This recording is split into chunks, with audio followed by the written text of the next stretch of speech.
Hi, this is Shadi. Today we're going to be talking about karate and its conditioning in old school ways. There is footage of Funakoshi himself doing karate and his students and how they conditioned themselves. And we see a lot of judo techniques and exercises where they're climbing the rope, which is great for gripping and the core. Of course, running the stairs, holding your teammate, and doing all sorts of exercises, etc. But the stuff that we're going to see today is completely different. But before that, please don't forget to check out my book, The Origins and History of Judo, a translation of a manuscript from 1903, translated in both English and French, and of course, coupled with modern Japanese. Thank you.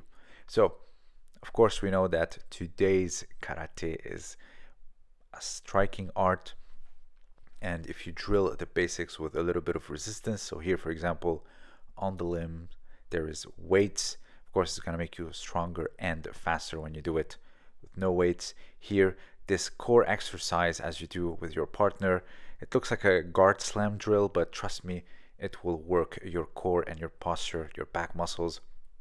We did this in Kodokan.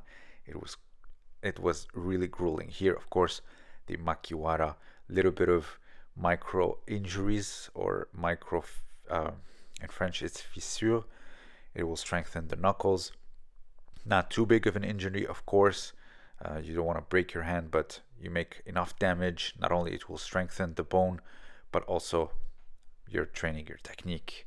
Of course, there's these regular exercises like squats and push-ups. And here, this one looks incredible. Imagine now you're a parent of today's generation and you walk and you see your kids. I bet the club will be sued into oblivion. And of course, at the advanced level, they usually get to this. Imagine the bone density that they had in order to do this. And here you can see this training, for example, grabbing the jars with the tip of your fingers. This works your grips wonderfully, training your wrists with the stick. Here, the standing good morning, great for balance, the core, the back, and of course, it's good for the shoulders as well as he is trying to catch the barbell. Of course, another thing that's very much neglected in many arts is ukemi. Ukemi will harden your physique and your body to hits and shocks, and we do this repeatedly. So it's very important, even in Jiu-Jitsu, which I know that they don't do. Look at this one here.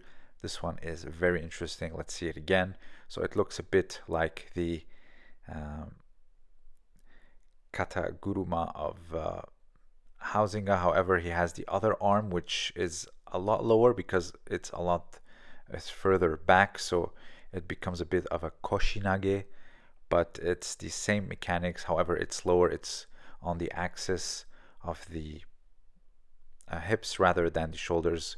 So it's a bit reminiscent of this, but like I said, it's on the further back arm, which makes it not too much of a shoulder wheel, but more of a koshinage. But again, this is the same way you're throwing, but on a different axis. But look at old judo, by the way.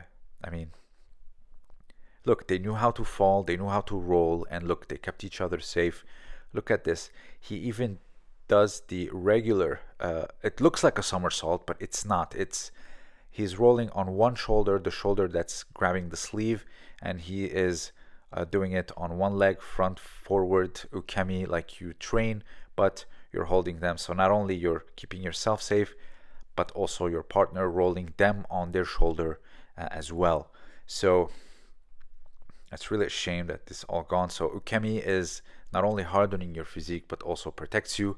And in this case, it also protects your partner. So I know you want to click off, but just hear me out for a second. Recently, I did a podcast with Olympic therapist. He treated Diora Kaldiorova just 2 weeks before the Paris Olympics, and she almost lost her knee. So Marcos Pitka brought it to him, and they talked, and he treated her. Of course, she went on to win the Olympics.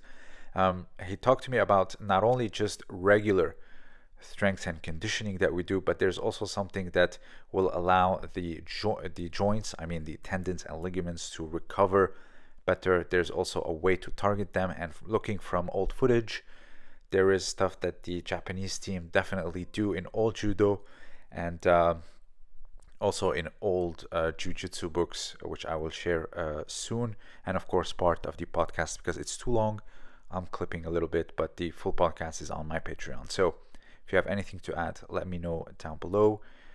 Check out the links below. This was Shadi, and thank you for listening.